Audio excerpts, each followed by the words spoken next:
While statements with sequences. We're going to process many sequences and collections. At this point, the only kind we've talked about is in a string, which is a sequence of characters, and we know that we can index individual characters. So this is what we've got to work with. We want to try to introduce some new ideas without doing too many at once, so we're going to work with strings. Here's a silly example. Let's suppose we want to print one character per line from a string S. For instance, if the string parameter were bug, we would print out B-U-G. We're just accessing one character at a time, so we can use our string indexing notation, character at index 0, 1, and then 2 in this finite example. We could just have specific statements for each of those, but if we want to make this general, strings of different lengths, we're going to need a loop. At this point, of course, we're talking about while loops. That's all we've got, and we can follow our basic rubric. So what we're changing here is the index. We're increasing it by 1 each time. We can handle that. We know how to decrease it by 1 each time. And of course, we're starting at 0. That's initialization. We need our while loop. So the index is starting at 0. It's going to increase. We want to have a continuation condition. How long do you do this? Only as long as the index is legal. The last legal index is the length of the string minus 1. Another way to put that is that the legal indices are less than the full length. So that is our continuation condition. All we want to do in the main loop is just print the next character. So we're going to print, and this was what we were using as the next character, the character at index I.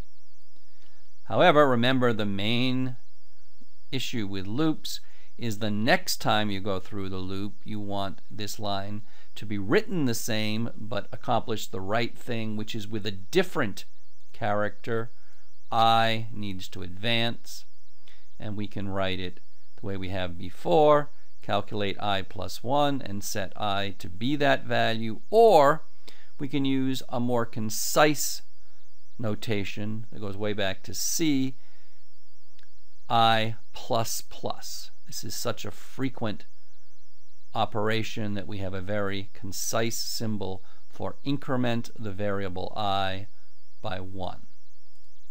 There is a reversed to decrement that we could have used before. I minus minus would decrement I. This notation works for any integral type. Altogether, we initialize I, we have our loop, and we keep on as long as we have a legal index.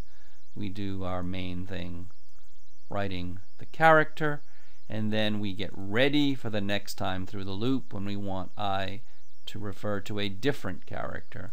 So we have our I plus plus. Let's get more complicated. Consider this function. We want to be given a string S and print all the vowels. We'll assume that vowel means A-E-I-O-U. For instance, if we were to print vowels in the string hello, we would print the E and the O. Now, we were just illustrating looping through, and the whole idea of the loop is that you do the same thing each time through the loop. This new description seems like a problem. Sometimes we want to print a character, sometimes we don't. We're not going to print the H. How do we make the same code for all these different cases? Well, that's what they are, different cases. If our eyes are so good at looking at a small sequence, you immediately pick out the E and the O. But if you had a really long string and you had to go through, you would be seeing, do I print this? No. Do I print this? Yes. You would be asking a question, do I print this? In other words, is it a vowel? So we can test if the character is a vowel. The pseudocode here would be if the current character is a vowel, then we print that character. And this one statement does work for all of the characters because of the test. The test is consistent.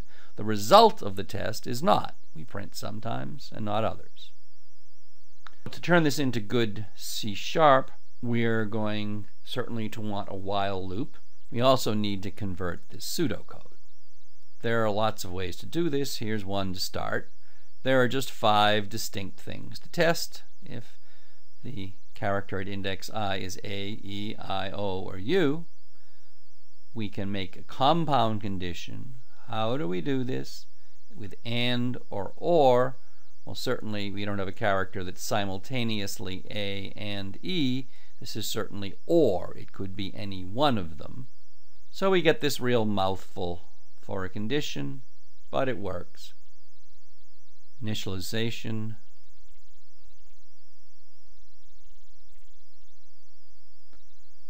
Again, we have the same code for going through the whole string, including the increment at the end. This time I use the I equals I plus 1 again.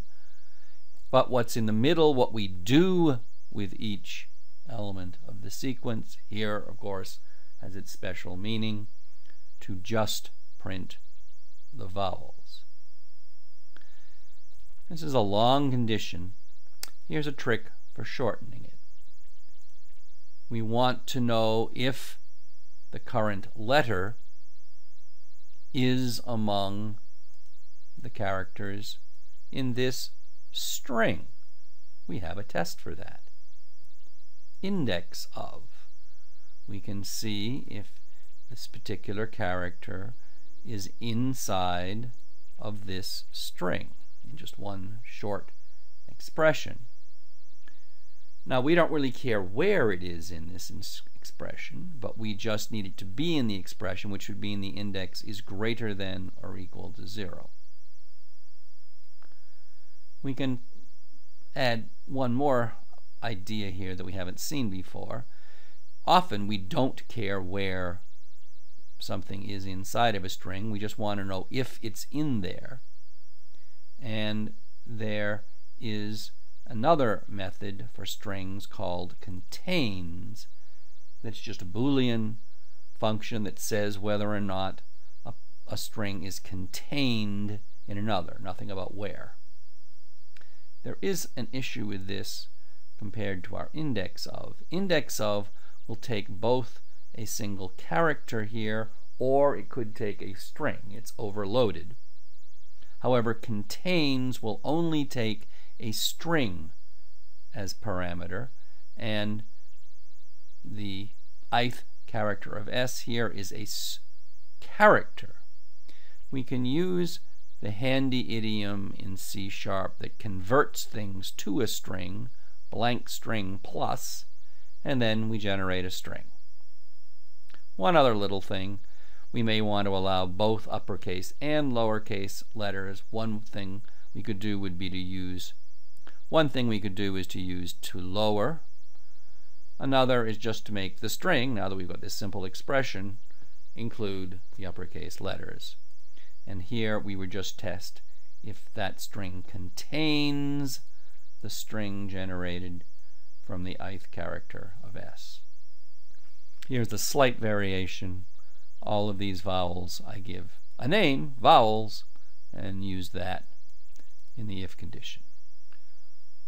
We've printed characters that match a condition. We could also see if all characters in a string match a condition.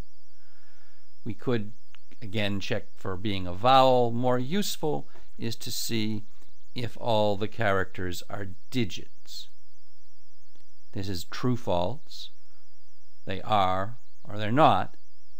So if we're writing a function, it should return a Boolean or a bool result. There are several ways to check if a character is a digit. We could do the same idea as we have up here, only using digits. But we can also do a different way to introduce a new idea. The characters for the digits have sequential numeric codes. Remember, characters are technically numbers, and so we can compare them. So if we've got a character that we're looking at, and it's at least as far along as the 0 character, and it's no further along than the 9, then it's got to be in between 0 to 9, and it must be a digit. So that's one way for checking if we have a digit, if it's in between 0 and 9 characters here. We are going to actually end up wanting to use the negation of this, and we've mentioned this in the compound Boolean expressions section. We can have it come before the beginning, less than the 0 character, or be past the end, greater than the 9 character. So we could go through a string of characters sequentially, and if you find a non-digit, you'd want to remember that, of course. So we could have a variable, all digits so far, saying that all we've seen so far is digits, and we can set it to true. We haven't seen anything else initially. And then if the next character is not in the range of digits, that was the condition we put together here, then we find that we have a non-digit, so it is not the case that we have all digits so far. Our variable all digits so far is false. So this is one variation, that we initialize all digits so far to true. Then we also need the superstructure for following through a string that we've had before, initializing an index I, having a while loop. It goes on as long as the index remains legal. And then if we do not have a digit, we know that it is false that we have all digits so far. In any case, we go on to get ready for the next time through the loop with I++, and we go all the way through the loop, and in the end we have remembered if it's all digits so far. It was true in the beginning, but in any place it could have been turned to false. Now remember something to always consider. Edge cases. This happens with sequences in particular. The description says it's true if S contains one or more digits. So the shortest string would have no digits. We could have one with one digit. If we've got several, this was certainly the situation we were thinking about. Let's check the edge cases. So if there's exactly one character, we do go into the loop, and if it's not a digit, we get things set to false. Otherwise it's true. That's fine. But what about if there are no characters? We initially set all digits so far to true, but we never do the body of the while loop. This condition is immediately false, so we return all digits so far, and it just had the value true. But we want it only to be true with one or more digits. Let's see how to fix this. We initialized all digits so far to true before, but we could know right up front that it should be false. And this depends on whether the length is greater than 0 or not, and so we can have an if condition where we are initializing all digits so far. If the length is positive, we set the variable to true. Otherwise, or else, we set the variable to false. This will work. If we insert this as the initialization, the whole thing will work, but it's not good code. Let's have a look at this if statement more closely. If this condition is true, we're setting all digits so far to true. If this is false, all digits so far gets the value false. In other words, the condition is matching the value of all digits so far. With this symmetry, we can avoid an if statement and just set all digits so far to the truth value of the length of s is greater than 0. This can happen lots of times when you're trying to set something Boolean with some other condition. You don't need an if statement. You can do something directly based on the condition that you're looking to satisfy. It's also possibly slightly more concise. The precedence of the assignment operator equal is really low, lower than pretty much everything else, so the greater than has higher precedence. We could leave out the parentheses, but I find it more readable with the parentheses. Now our whole function is the following. We now set all digits so far not to true, but to whether or not the length is positive. And then we go through and convert to false anything we find that isn't a digit. And finally, we return our all digits so far. This works even if we don't go through this loop at all with length 0, because this then starts off to false, and that's what we wanted to return. It does not contain one or more digits. And we're still inefficient. Imagine going through a long string by hand. If at some point in there you get a place where you find, there's not a digit there, all digits so far should be set to false, well, you know that if it doesn't have a digit there, it isn't all digits. You've figured out the final answer. There's really nothing more to do. We have the advantage that we're in a function, and one thing we can do with a function is return with the final answer at any point. Look at this. So we've got the same code for the while loop advancing through the string, but as soon as we find that the character at index I here is not a digit, we know that the final answer is false, so we can immediately return it. This stops the execution. We've got the right answer. We are completely done with the function. It's also possible that this expression is never true, that is to say, that everything is a digit. We never get to this statement, so we continue the while loop to its end.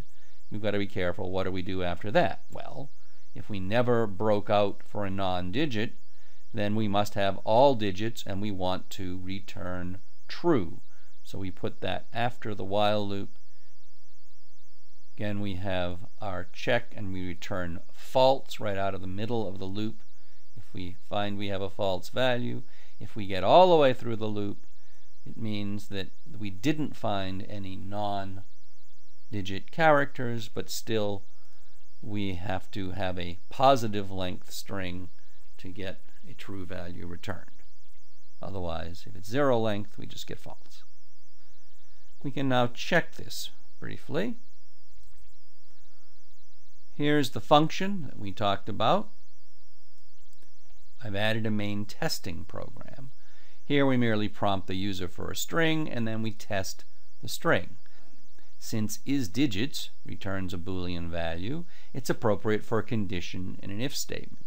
So if we find that we do have all digits in S, that this is true, we print out only digits, and otherwise, this has come back false, then we say it's not only digits in the string. Let's test. Okay, if I enter something that is all digits, I get only digits. Try again. If I do something, or let's throw something that's not a digit in there, we have not only digits in that. Let's also try our edge case. I'm just going to press return, which means that there are no characters in the string. And here I was printing out the string, and if it's empty you don't see anything. But anyhow, it says not only digits, meaning only one or more digits in the empty string.